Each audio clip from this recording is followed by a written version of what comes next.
we're live. Okay, so I think I can close. Oh, it's setting up the meeting. Let me just wait before I close it. So there's going to be lag. So you're going to definitely want to turn the sound off at some point. Your sound. Okay. Oh, look, we're live. We are live. Yeah. All right. Okay. Yeah, it's just going to be annoying. Okay, now I think all I have to do is turn it back to you, and it's you. And then if I just end the meeting, it just ends the live stream. I believe so. I think you can also end it. Let me just double check. Yeah, you'll be, you see where it says live YouTube on YouTube? If you go to stop live stream, you can stop it. I only have view, stream, and copy, but maybe that's because I'm not host. Yeah, so let me make you host and then see what you can do with it. Okay. All right, see if you have control now. Yep. Awesome. All right. Now, we did try this where we did this and then the person left the meeting and it worked. But if it doesn't, like, text me and I'll come back and I'll just leave it on. Okay. All right, bye.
Hi.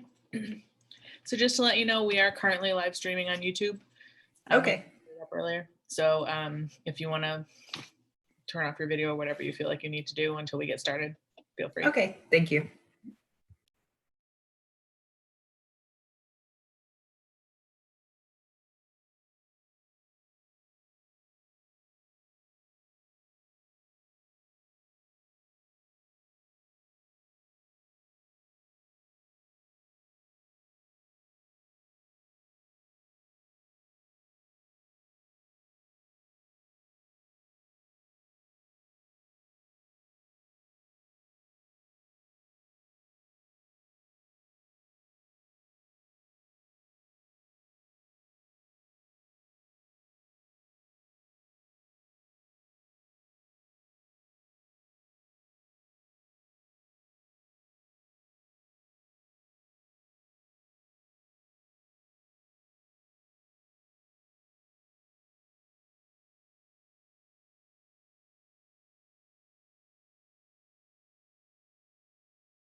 Okay.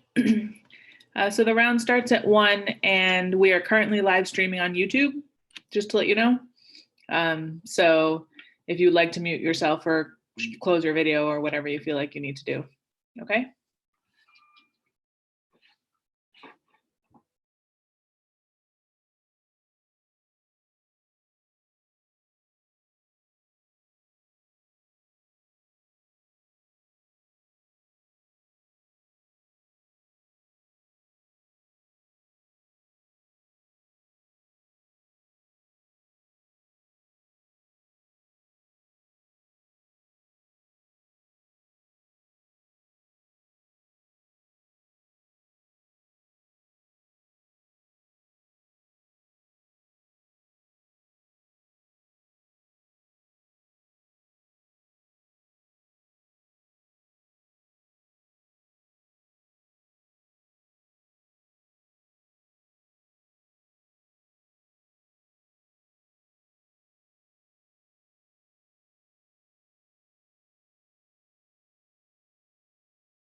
So we'll start in 5 minutes, and the live stream is going on right now. So if you want to close your video or whatever you feel like you want to do for the next 5 minutes, and then we'll let you know when we're getting started. Okay?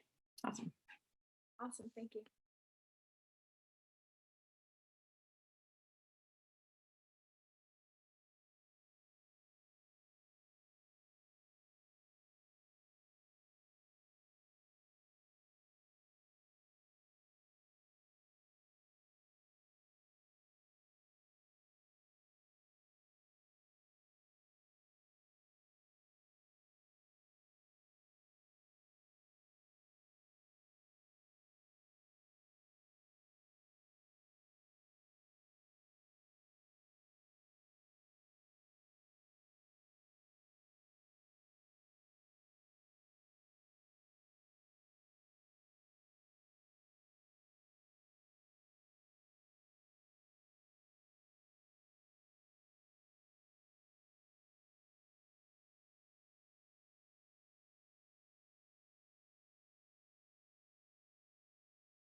Hi, Christina.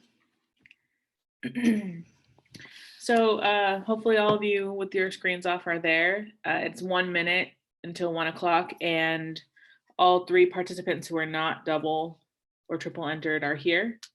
If you would like to get set up and start. We are live streaming on YouTube, and if you're interested in sharing the link with anyone, up at the top on the left, you should see a little icon that says live streaming. And if you click the down arrow, there's ability to copy the link and then send it to whoever you want if they want to watch. I'm going to turn off my video so that I'm not part of this. But I will be here if you need anything, and really looking forward to listening to everything. All right. So judges, I'll let you kind of take it from here. Great. So the few of you who are here so far, would you mind just putting your speaker number and the name of your piece in the chat box, just so we have it? Thank you.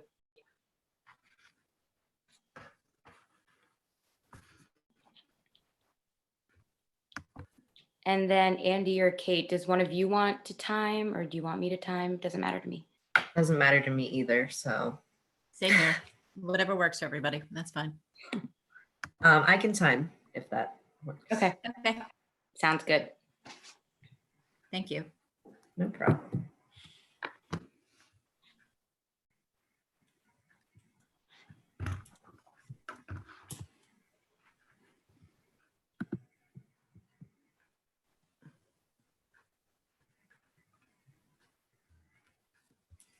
So Miranda and Abby are here. And Christina. Great. So Abby would, And Go Kayla first. Turner has just joined you. oh, great. Hi, Kayla. Kayla, can you also put just your speaker code and the name of your piece in the chat as well? Thank you.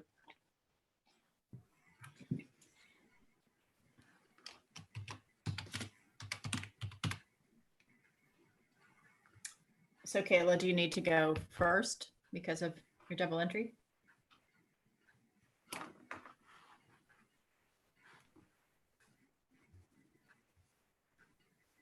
You're on mute, so we can't hear you if you're saying anything. Oh, sorry. Yeah.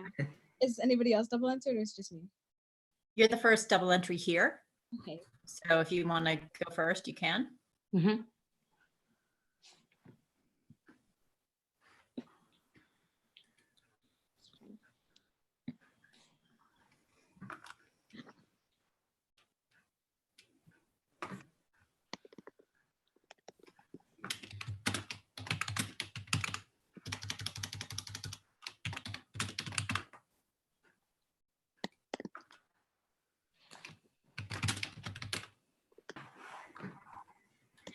Oh, sorry. I forgot my code. There you go. Thank you.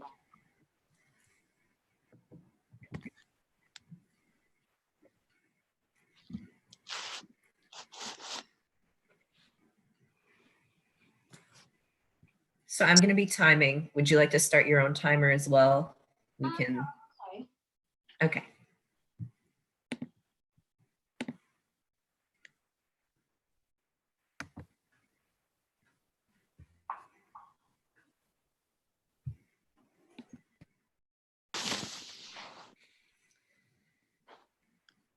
Just let me know when you're ready to start and I will start the timer.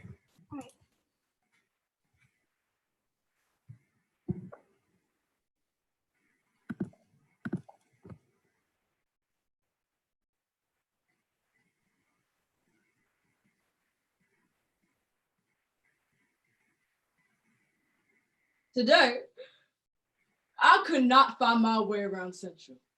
Its mixed upscale suburban sprawl, its industrial complexes. Today, I let my memories flood and I listen closely. All at once, I'm surrounded by this anxious silence. The main entrance to the school is now clearly in sight. It's October 1957, and I'm 15. Scared, afraid, terrified of what awaits me behind those gates. On these same steps, I can hear my click-clack of the saddle shoes as I went off to war.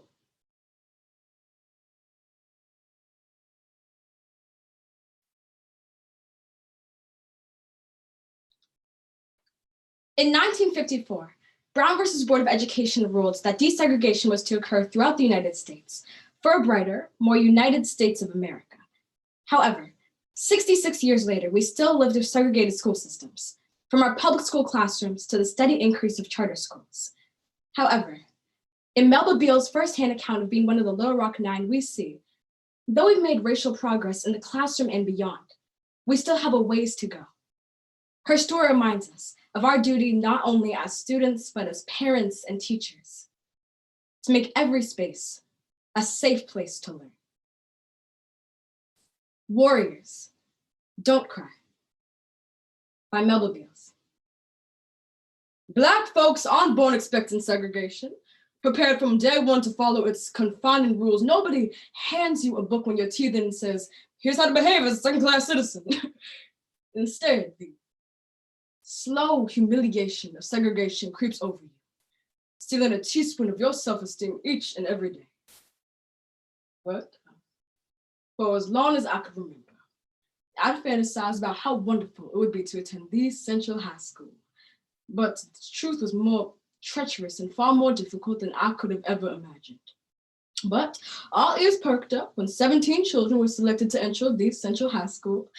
It gave me hope that maybe things in Little Rock could change. I no longer felt weighed down by the expectations that I felt. I felt as though I could soar above any cloud. My grandma India always said, God pointed a special finger at our family, asking for a bit more hard work, because he gave us the brains to do so. When Grandma discovered that I would be one of the first to attend Central High School, she lifted her Bible and read aloud the verse that always brought a tear to her heart. And with fire in her eyes, she said, "And Ethiopia shall stretch forth her wings." Yoshi, my child, your life will be much different from mine. In my diary, I wrote, "Dear God, what if God can't fix things? What if white people is always going to be in charge? God, now I need you to send me some sign that things are going to change, and do so quickly. Hurry." Melba.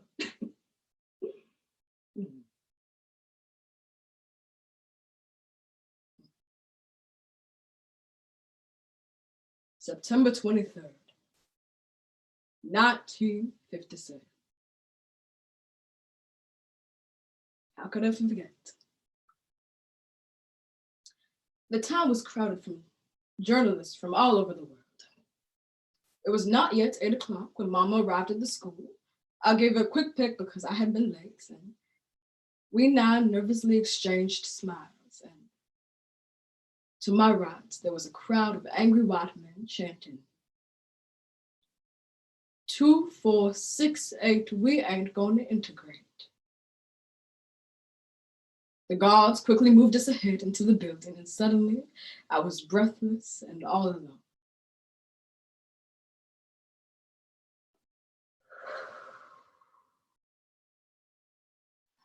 But up the stairs I went. To pass the time, I began to recite the Lord's Prayer. Our Father, who art in heaven, hallowed be thy name. Thy kingdom come, thy will be done, on earth as it is in heaven. Give us this.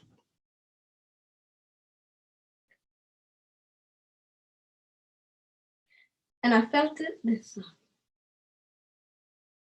this warm saliva on my face, and I looked up, and it was this white woman not much older than my mother, and she said, "Nigger, why don't you just go home?" Later on the playground, there was this group of white girls, and they were tossing the ball back and forth, and they waved to me, so I waved back, and they looked at me, and back at the ball, back at me again.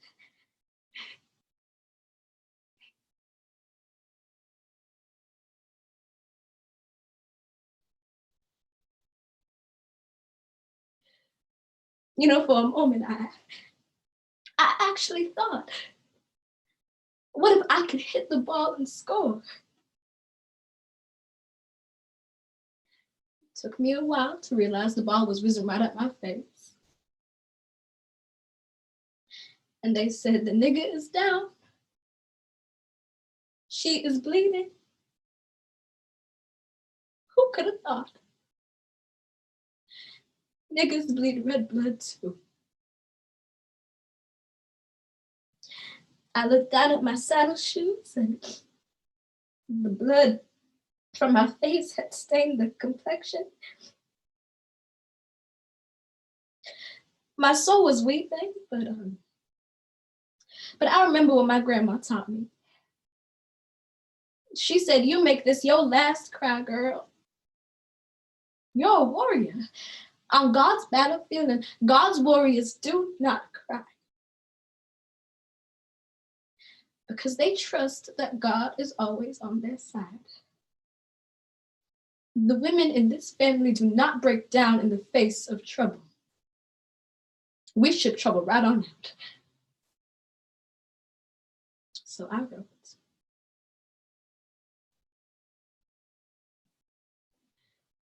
it's Thursday,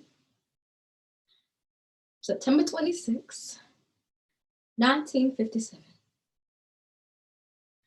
I hear more of the voices of the people who say I am a nigger, that I am not valuable, that I do not have the rights to be alive.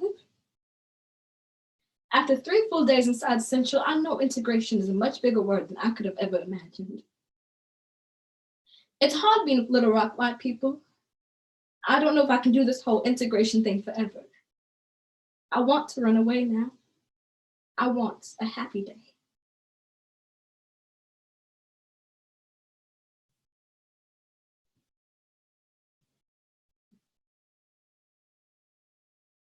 But I did it. I got through it. I smiled. I said the right things. I pretended to be interested in all the questions. You know, the first round was never about integration. It was always about access. Access to opportunity, to freedom, to education. You know, back then, the lines were more clearly drawn. The enemy far more inside. But I remain a warrior on the battlefield for my Lord, one who does not cry, but instead takes action.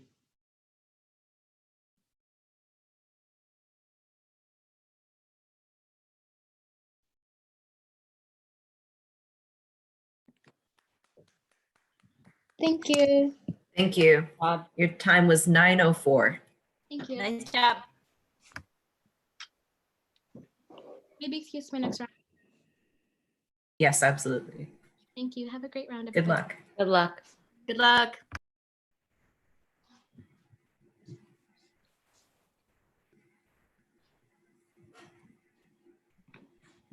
All right, so should we move to speaker 1228?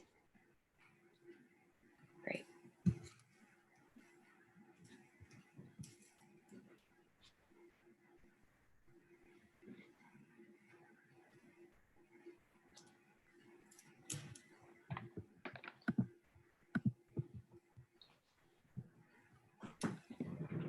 Would you like to set your own timer? Yeah. Okay, so if you want to start at the same time as I do, you can count down if you want. 3, 2, 1, go. It was a strange summer. The summer they electrocuted the Rosenbergs. The idea of being electrocuted makes me sick, but that's all there was to read about in the papers. It had nothing to do with me, but I couldn't help but imagine what it might be like, being burned alive alongside all of your nerves. I thought it might just be the worst thing in the world. I knew something was wrong with me that summer, because all I could think about was the stupid Rosenbergs while I was supposed to be having the time of my life. Look what can happen in this country, they'd say. Some girl lives in this out-of-the-way town for 19 years, so poor she can't afford a magazine, till she gets a scholarship to college, a prize here and a prize there, and ends up steering New York City like her own private car. Only I wasn't steering anything. Not even myself. I guess I should have been excited, but I just felt very still and very empty.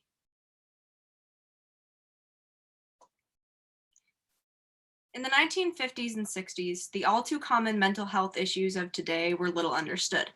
Anxiety, depression, and suicidal thoughts were treated with 460 volts straight to the brain, and those who were deemed insane were isolated and tormented. Sylvia Plath struggled with severe depression the majority of her short life before she tragically committed suicide at the young age of 30. In her 1963 classic, she details the complete mental collapse of 19-year-old Esther Greenwood as she copes with success, failure, family, and relationships.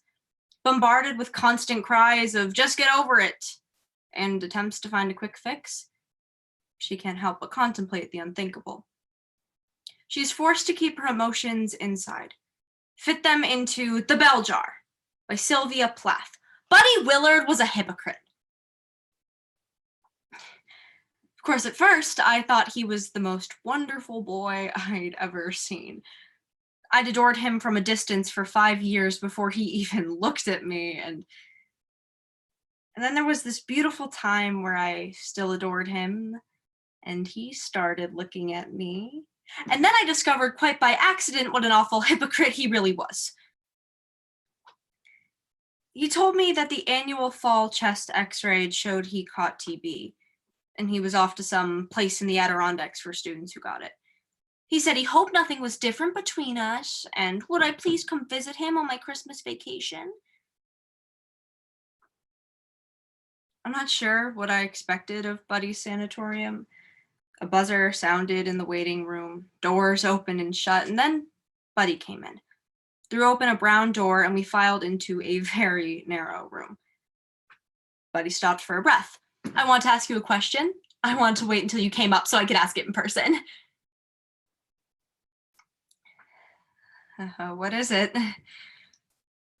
Buddy sat down beside me, put his arm around my waist, and then I heard him whisper, "How would you like to be Mrs. Buddy Willard?"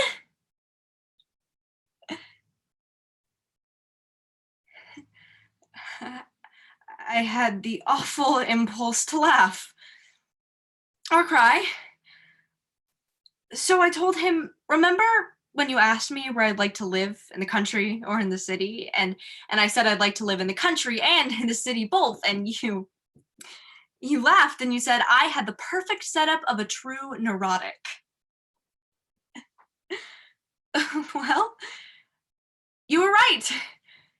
I am neurotic. I could never settle down in the country or in the city, and if neurotic is wanting two mutually exclusive things at one and the same time, I'm neurotic as hell.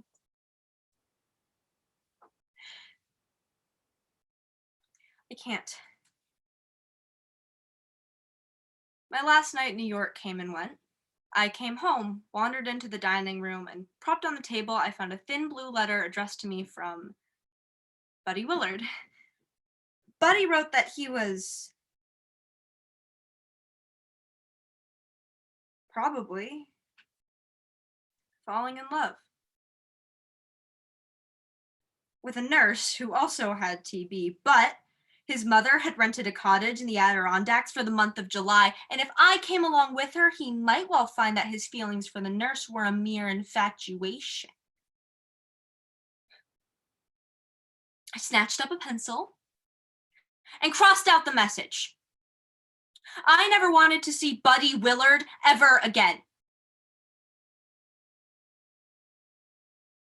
I started getting these terrible headaches. I couldn't eat, I couldn't sleep. I hadn't slept in 7 nights. Our family doctor sent me to a psychiatrist, Dr. Gordon.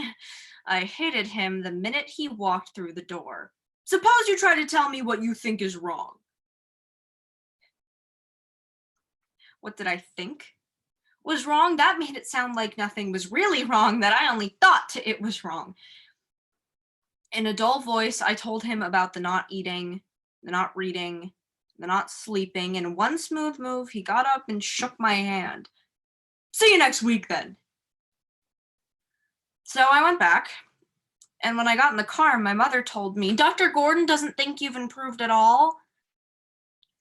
He thinks you should get some shock treatments at his private hospital.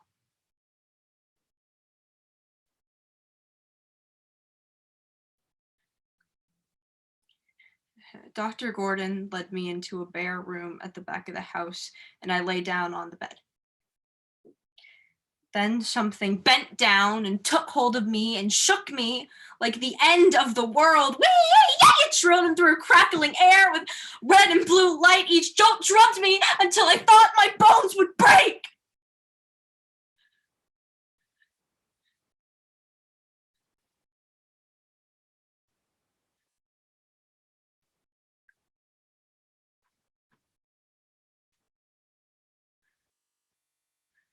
I wondered what terrible thing it was that I had done.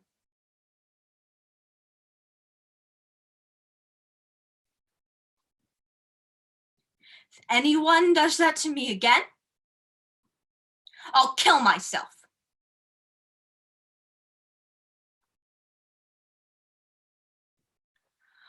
Weeks passed, but I was incurable. I knew just how to go about it. I went downstairs and picked up an envelope from the dining room and scrawled on the back, "I am going for a long walk." Propped it where my mother would see it as soon as she came in the door. Then I ran upstairs and dragged a chair into her closet and reached for the small green strongbox on the top shelf. I unlocked the strongbox and took out a bottle of new pills. There were at least 50. Then I took my bottle of pills and a glass of water from the kitchen and went down into the cellar. The dark felt thick as velvet. I reached for the glass and the bottle and carefully, on my knees, crawled to the furthest wall. At first, nothing happened. But as I approached the bottom of the bottle, red and blue lights began to flash before my eyes until finally the bottle slipped from my fingers and I lay down. Suddenly, air breathed and played over my face. I felt the shape of a room around me, a big room with open windows.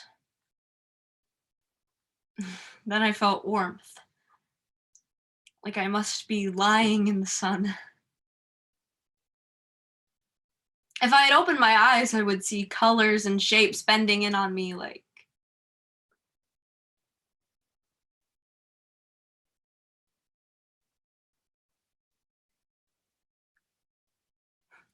nurses.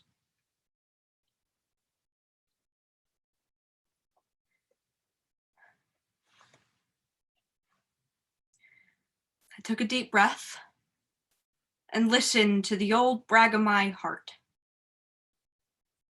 I am. I am. I am.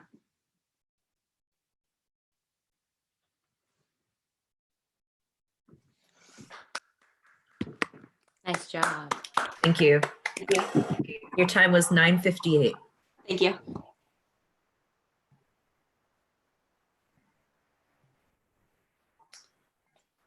All right, next up we have speaker 1218.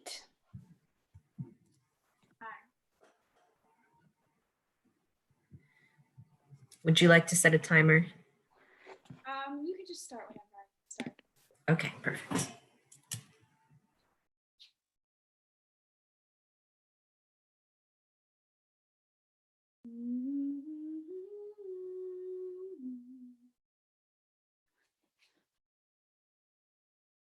Note to self.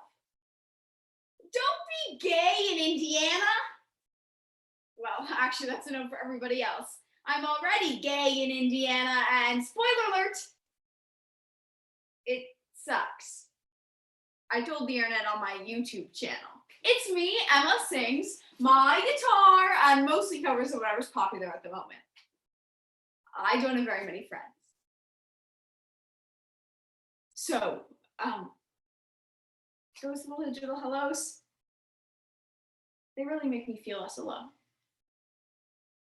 So this is what happened. I was standing there at a youth group picnic when she walked up. Wavy auburn hair, bronze skin, dark eyes. Time stops. Probably the whole universe stopped. I'm not surprised to find myself hard crushing on Alyssa Green. I've always liked girls. But I am surprised that the most beautiful girl to ever breathe air has noticed me. And the surprises keep coming because she's touching my hand.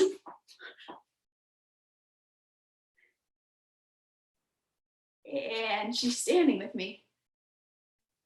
And she puts her phone number into my phone and then makes me text her so that she has mine too. That night, I went home and told the world that I was in love with a beautiful girl. Without the slightest bit of hesitation.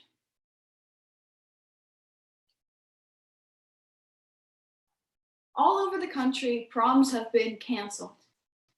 But what if you were never welcome at prom in the first place?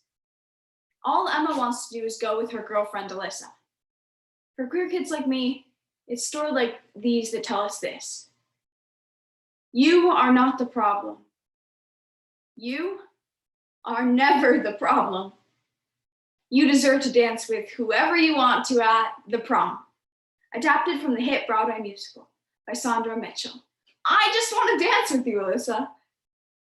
To go to prom with you? About that, she says, I had a thought. We'll go together, but let's buy our tickets separately.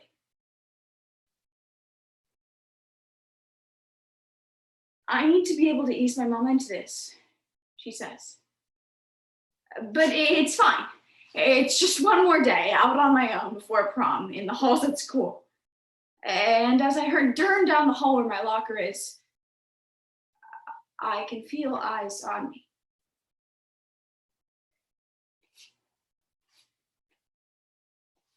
Gabo.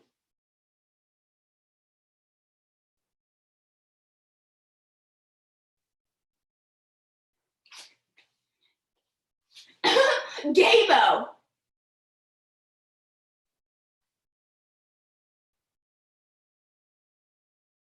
Leslie!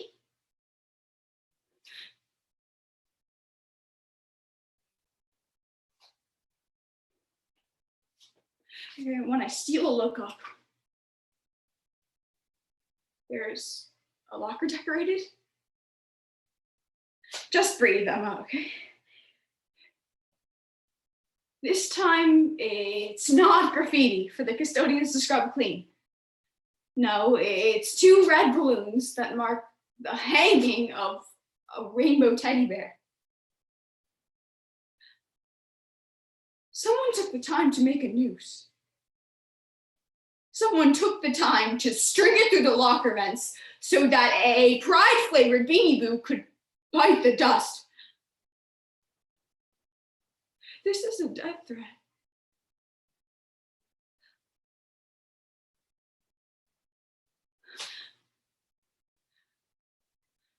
I can't breathe through this. I reach out and I yank the noose free.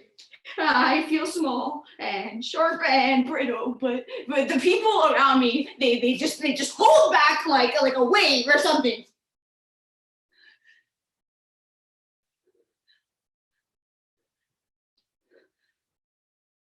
They're cowards. Every single one of them.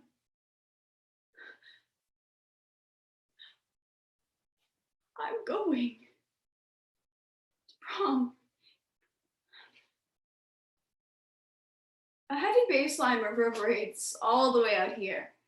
I can't quite make up a song, but I don't really care. It's prom night. It's finally here. And I'm about to open the doors to the gym when I hear Principal Hawkins coming from behind me. Emma, wait, but I burst past him. The gym is decorated with glittery moons and tinfoil stars overhead. There are indigo streamers and flickering white lights, and above the stage there are silver streamers, and the floor is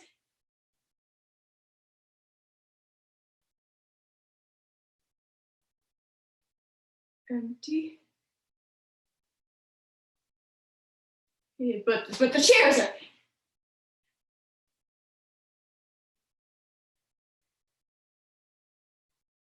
empty.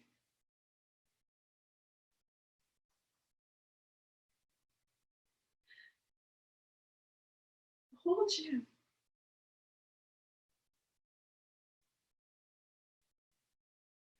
Empty. I have a text from the PTA. They say they did their due diligence and threw an inclusive prom. And that it's not their fault if their children chose to attend a private dance at the Elks Club instead.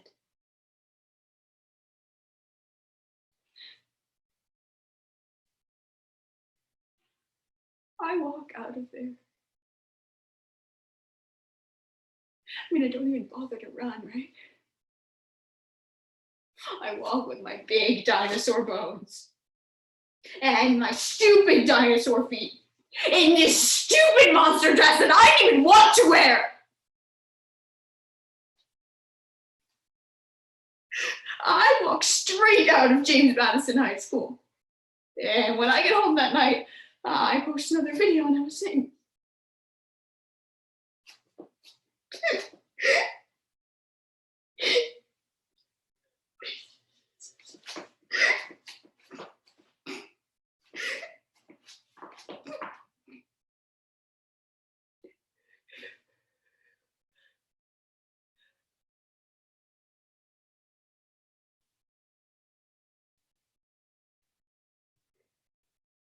what I want is simple.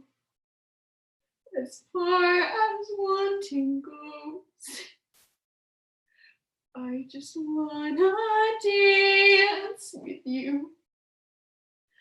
Let the whole world melt away and dance with you. Who cares what other people say? And when we're through, no one can convince us we were wrong.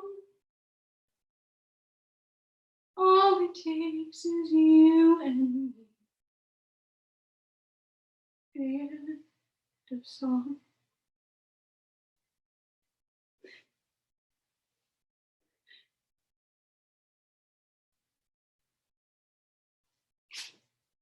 I'm going back to school. And today, I'm going to be seen. But I turned out the hole where my locker is, and there's something stuck to it.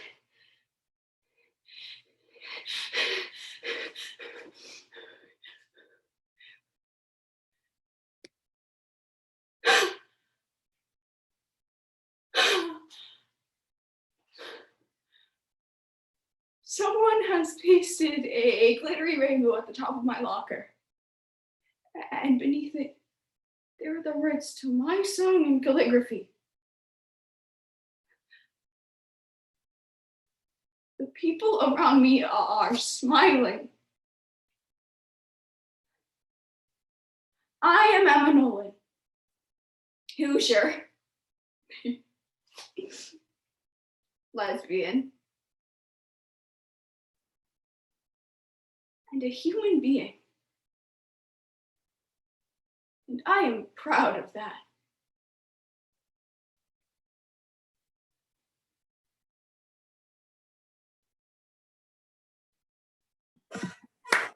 Thank you. Nice job. Your time was 10 minutes exactly. Awesome. Great job. All right, let's move on to speaker number 1213.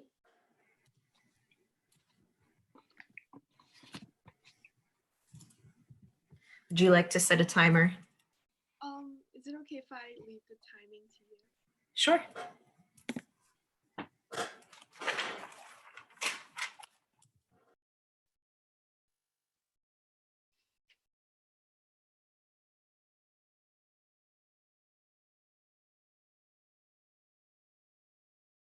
For the talent show, I was to play a piece called Pleading Child from the Schumann Scenes of Childhood. It's a simple, moody piece that sounds more difficult than it actually is. I was supposed to memorize the whole thing, playing the repeat parts twice to make the whole thing sound longer, but I dawdled over it. Playing a few bars, then looking up to see what notes followed. I never really listened to what I was playing. I always daydreamed about being somewhere else. Being someone else.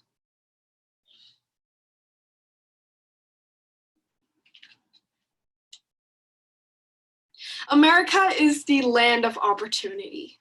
For June's mom, she sees this as the perfect place for her daughter June to thrive.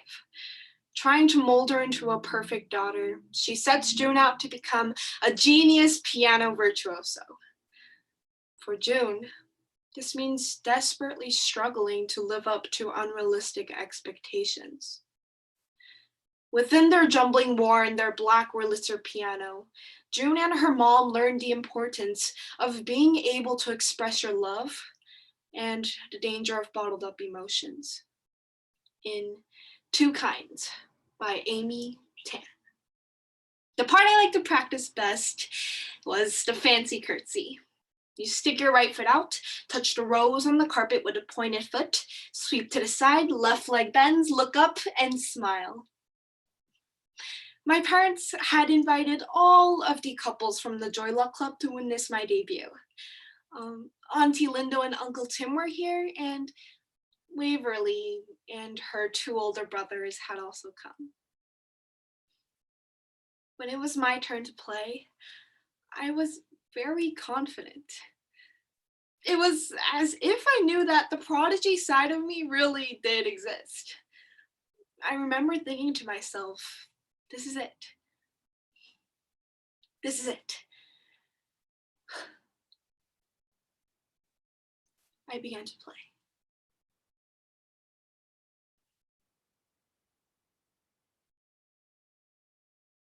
It was beautiful.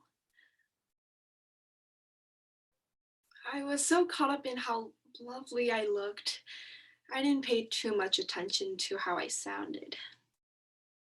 So it was a surprise to me when I hit the first wrong note.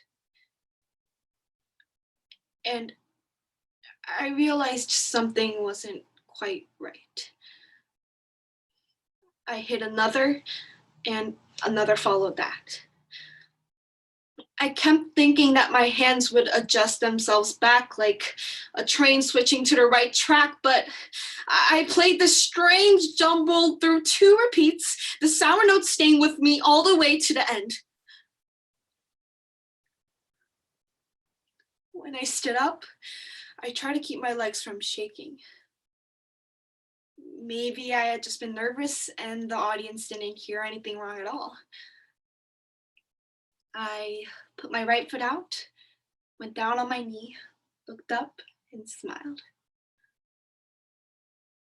But I saw my mother's face, her stricken face. The audience clapped weakly, and as I went back to my seat, I heard a little boy whisper to his mom, "That was awful." Well, she certainly tried. Waverly looked at me and shrugged her shoulders. Well, you can't be a genius like me.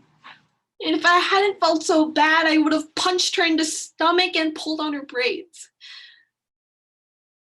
But what devastated me the most was my mother. She had a quiet, blank stare that said she had lost everything.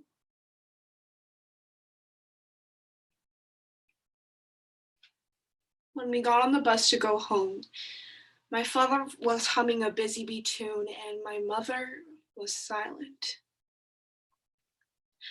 I kept thinking that she wanted to wait until we got home to start yelling. But when my father unlocked the door to our apartment, my mother went in and into her bedroom. No accusations and no blame. In a way, I was disappointed because I had been waiting for her to start shouting so that I could shout back and cry and blame her for all my misery. I assumed my talent show fiasco meant I never had to play piano ever again, but Just 2 days later, after school, my mother called from the kitchen. 4 o'clock! Turn off TV! But I didn't budge. I had decided that I didn't have to listen to my mother anymore. I am not her slave, and this isn't China. But she came out of the kitchen and stood in the living room. 4 o'clock! Turn off TV! I don't want to play piano anymore. Why should I? I'm not a genius. Turn off TV. No. No, I won't. But she yanked my arm and she half pushed, half pulled me onto her piano bench. And her chest was heaving up and down, and her mouth was open, smiling crazily as if she were pleased that I was crying. I can't be your daughter. You want me to be someone that I'm not. Only two kinds of daughters. Obedient daughter and one who follow her own mind. Only one kind of daughter can live in this house. Obedient. Well then, I wish I wasn't your daughter, and I wish you were my mom. I felt like worms and slimy things were crawling out of my chest, but it also felt good. As if this crazy side of me had surfaced at last. Well, too late to change that. I could sense her anger rising to its breaking point, and I wanted to see it spill over. And that's when I remembered her time in China. The babies she lost in China and the ones we never talked about. Dad, I wish I was dead like them!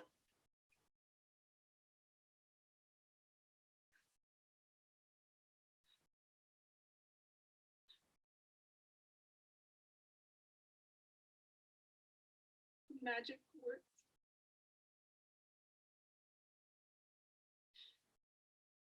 My mother's face went blank,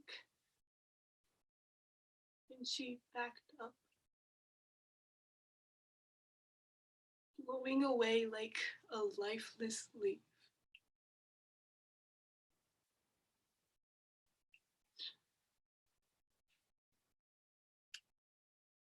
For several years, we never talked about the disaster at the recital or what happened afterwards. The lid to the piano was closed shut, shutting out all the dust, my misery, and my mother's dreams. But she surprised me. A few weeks ago, she offered to give the piano to me. Are you sure? I mean, won't you and Dad miss it? You're the only one that can play. Take it. Well, I probably don't know how to play anymore. It's been years. You pick up fast. I said take it.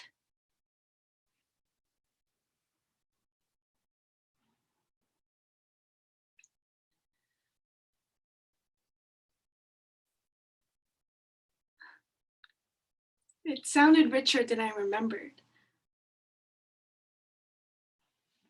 I opened up the Schumann book to the little piece I played at the recital.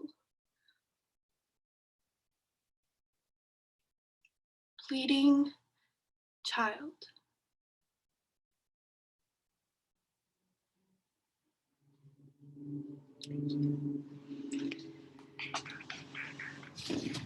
Thank you. Your time was 10:08. Thank you. All right, so it looks like we're still waiting for speakers 1204 and 1229. Both And of when they them get are- here, we can keep going. Yeah, both of them are triple entered, so I'll let them into the room once they arrive. Great, thank you. Thank you.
Hi, Sophia. Hi. Hi. All right, so I think the judges are ready for you. We just finished everyone who was here. Would you like me to put my title and author in the chat? That would be great. Thank you.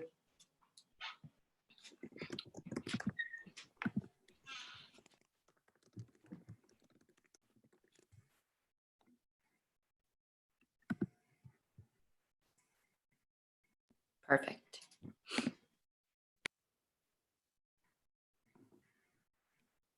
Okay. I'm going to be timing. Would you like to start a timer as well? Yep.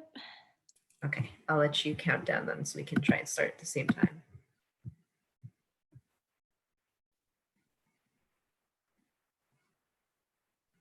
All right. 3, 2, 1. At this time, the people called their first witness. Heads turned as I came in. I didn't know where to put my gaze. Do you solemnly swear you didn't fight him? You didn't tell him no? I do.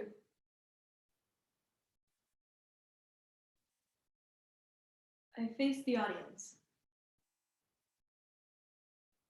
I wondered if they were surprised I was Asian, if I appeared less pretty than imagined. Why didn't he choose someone prettier? Stop. What are you thinking? Okay. Now, I want to draw your attention to the weekend of January 17th and 18th, 2015. I was living at my parents' house in Palo Alto. My younger sister, Tiffany, was going to a party that evening on the Stanford campus. She said, "You should come." When we got there, everyone was mashed up against each other on the tables, arms in the air. I found a plastic handle of vodka, poured it into a cup, and shot it back straight. It was funny being in a fraternity now that I was out of college. I was bored, drunk. What was the next thing that happened?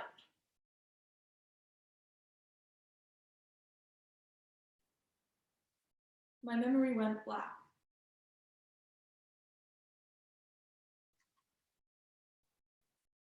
In January 2015, 22-year-old Chanel Miller made headlines under the name Emily Doe when she was found unconscious and half naked behind a dumpster outside of a Stanford fraternity.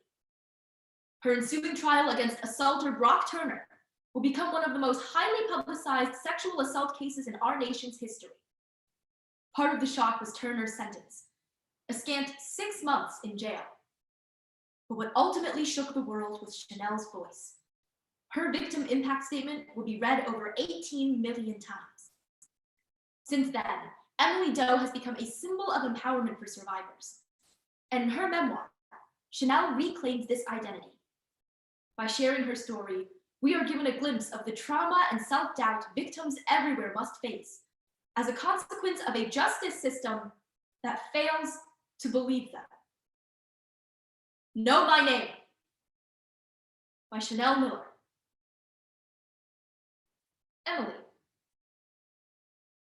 The news articles called me Emily. I told my parents and my sister not to read them because they're upsetting. I'm okay. I'm right here and I'm okay. What I really meant was that I would investigate so they didn't have to. I would hide the damage. The real mystery is this. Brock Turner was a highly intelligent, good-looking boy. Why would he ruin his life by doing something like this? You went to a frat party and got assaulted? What were you expecting?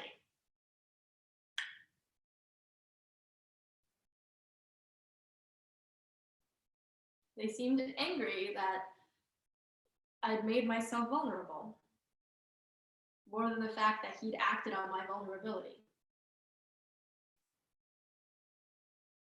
He was the star athlete who lost everything.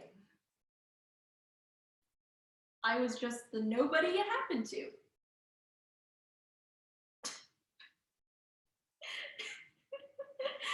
This can't be real. I'm sorry, how nuts is this?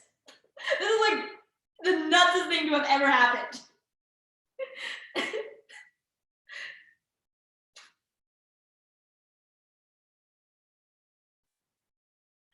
I always wondered how survivors understood other survivors so well. It's not the assault, it's these moments after. Something slipping out of you. Where did I go? What was taken? All right. I'm going to exhibit a photo at this point. This is People's 15. A large screen blinked on.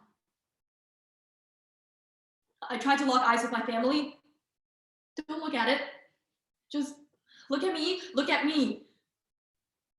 But their heads turned, magnetized by the image. My mom covered her mouth with her hands. That's not me, Mom. I wanted to say. Me is right here, sitting in front of you.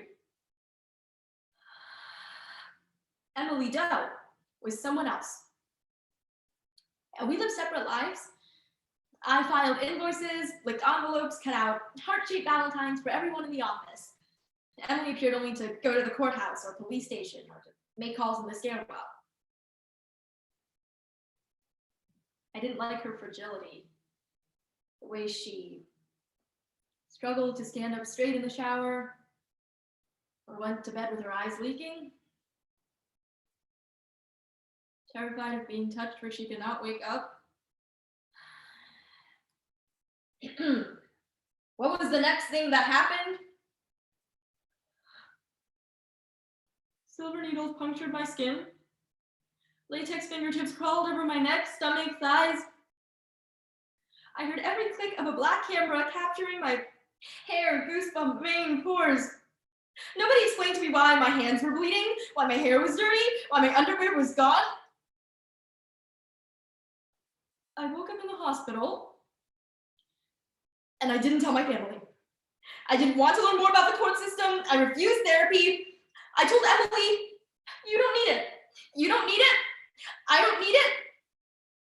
And I just wanted to find my sister and go home. I didn't want this. I didn't sign up for this. So you had no intention of hooking up with the defendant then?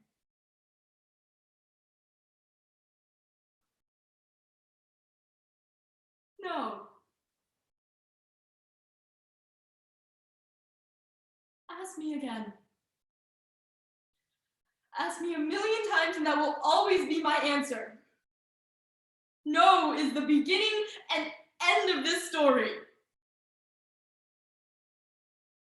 But when Brock testified on Wednesday, the news lit up with yeses. People from his past life even flew into speak, claiming, incarceration is a steep price to pay for 20 minutes of action. In swimming 1/100th of a second is the difference between a victory and a loss. Yet they wanted to write off 20 minutes as insignificant. 20 minutes was just the beginning. Who counts the days devoid of writing or reading or creating, instead wondering why I should wake up in the morning? Who counts the doctor visits, the nights spent lying awake? I had laid my suffering bare. But to the world, my pain was never more valuable than his potential.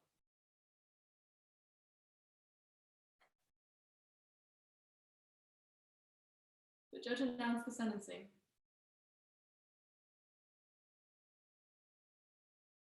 "6 months in county jail." When you are assaulted, run. Justice does not exist for you.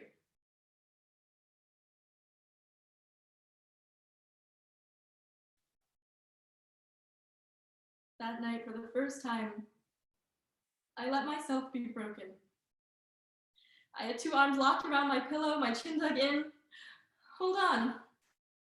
This is not how freedom should feel.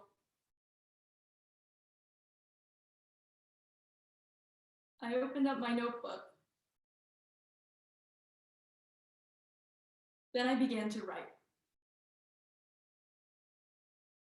My name is Chanel. My Chinese name is Zhang Xiaoxia. I am a victim. However, I'm not Brock Turner's victim. I'm not his anything. I stand beside other victims in their suffering. On nights when you feel alone, I am with you. When people doubt you or dismiss you, I am with you.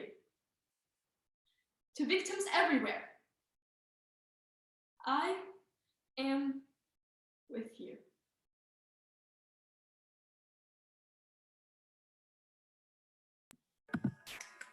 Thank you. Your time was 10:12. Thank you.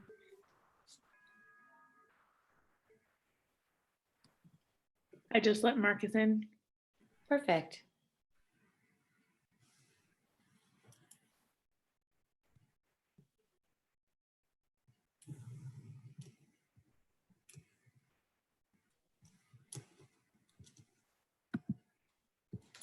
Hi, Marcus. If you could just put your speaker code and the name of your piece in the chat box, and then we can get started.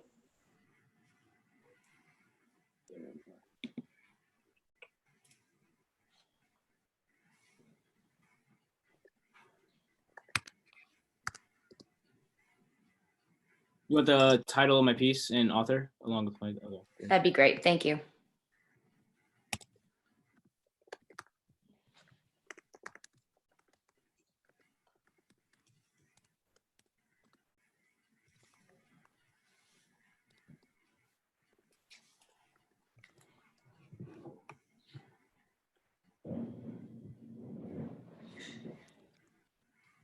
Great. I'm going to be timing. Would you like to start a timer as well? Yes, if that's okay. Sure. I'll just have you count down so we can start at the same time. All right, great. All right. Is everyone ready? Yep. Yep. 3, 2, 1. Okay, Ma, you called him this time. Look, I already know what he gonna tell me. I'm not lost. I'm just looking for the Walmart. Mama yells from the other room that she's already on the phone, and I'm the one that gotta call my pops. And I'll tell you, I'm really starting to get pissed at this point. Cause it's about the 5th time this week where my dad has taken the car and forgot where the hell he going. And it's only Tuesday. My dad answers the phone. Damn it, Dad, where are you? Looking for the Walmart. Dad, ain't nobody send you to no grocery store.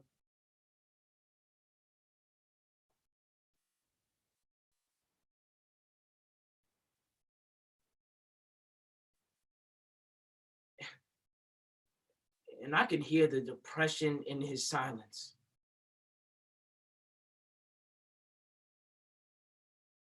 Look, Dad. Look, just come home, okay?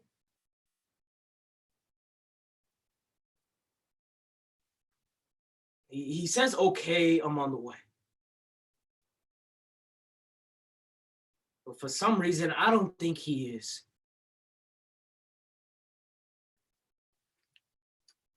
Sometimes in life, we're forced with unexpected struggles. Struggles of holding on or letting go. That is the very nature of Alzheimer's.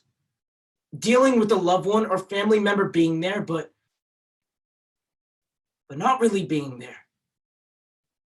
However, Author Marlon James argues that the person that they once were is still within. Driving Scared by Marlon James. Now, I don't know if you've guessed yet, but my life's a giant ball of shit. That's right. My dad has onset Alzheimer's, and when he first started showing signs, the family, well, we just ignored them because who really wants to believe that their father or their husband can't remember the damn day of the week? Every day of the damn week. Look, we have no time for it, and my agenda goes as follows. I'm 29 years old. I have 2 jobs. I'm a senior at college, and I live at home with my moms and pops. Look, it's the best I can do. And me being the oldest and not on drugs, I take on that beautiful responsibility. And my phone begins to ring. And it's from my dad.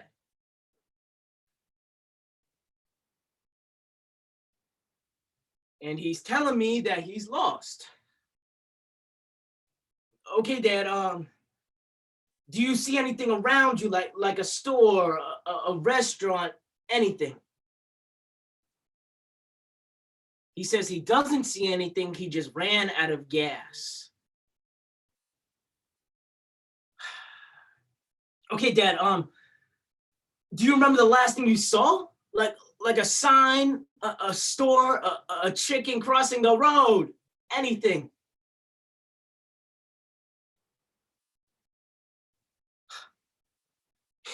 He says the last thing he saw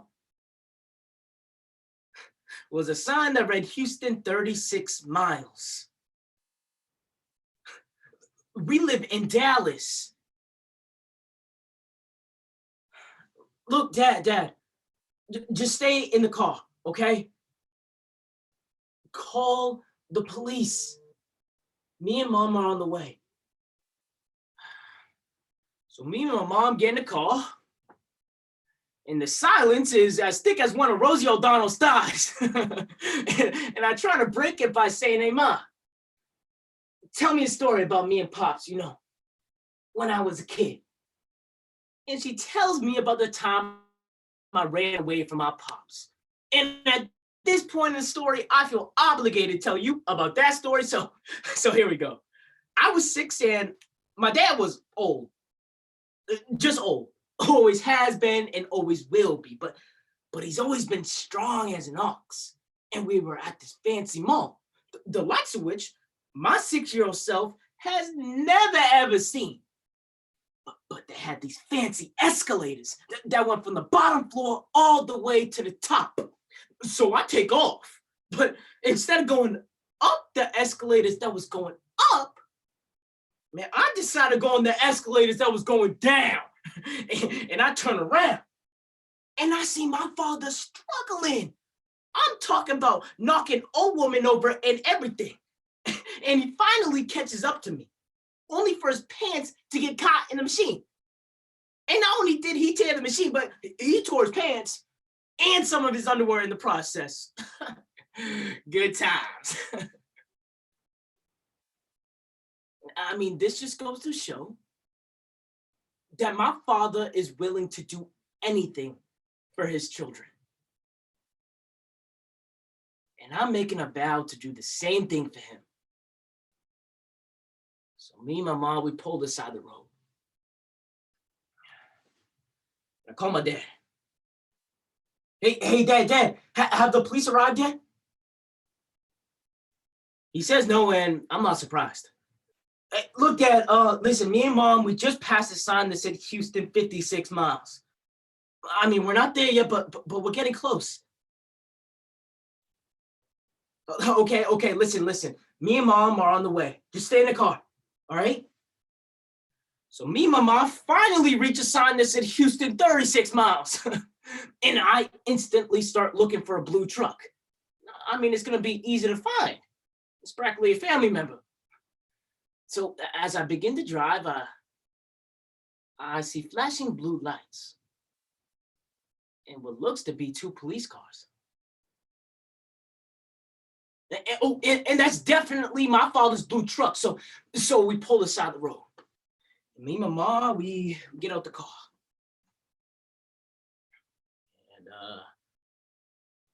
look for my dad. Oh, hey, Dad, is everything okay?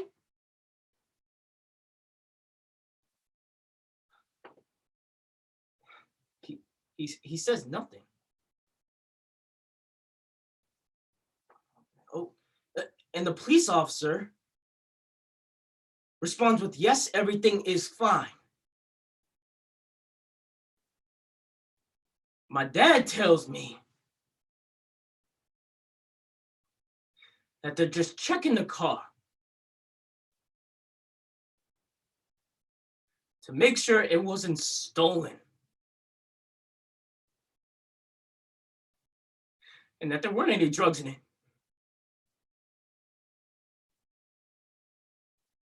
And I could hear the fear in my father's voice. And you know what's really messed up? My dad called them. He called them, yet they're the ones telling him that he committed a crime. So I look at the officer and I say, sir, look. And he tries to interrupt me and I say, no, you listen. All right, my dad, he's lost. Okay, he called me and I told him to call you. Because I thought just maybe you would understand. But clearly you can't see past the color of my father's skin. My dad, he ran out of gas. Okay, he has Alzheimer's and he's scared. Look, man, you are just adding more shit to all of our lives. Dad, just come get in the car. Dad, I said, just come get in the car.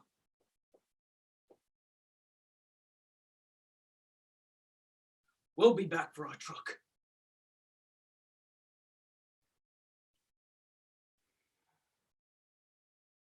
Now, a mile down the road, and I could hear my father crying. Not much, but just enough to know that today was the lowest point of his life. Look at him. Yeah. I need you to be strong, okay? And he tells me that his strong days are over. That I'm the one gotta be strong for him. I said, okay. Since I gotta be the strong one, how about you tell me a story about when I was a kid? How about the one with the escalators?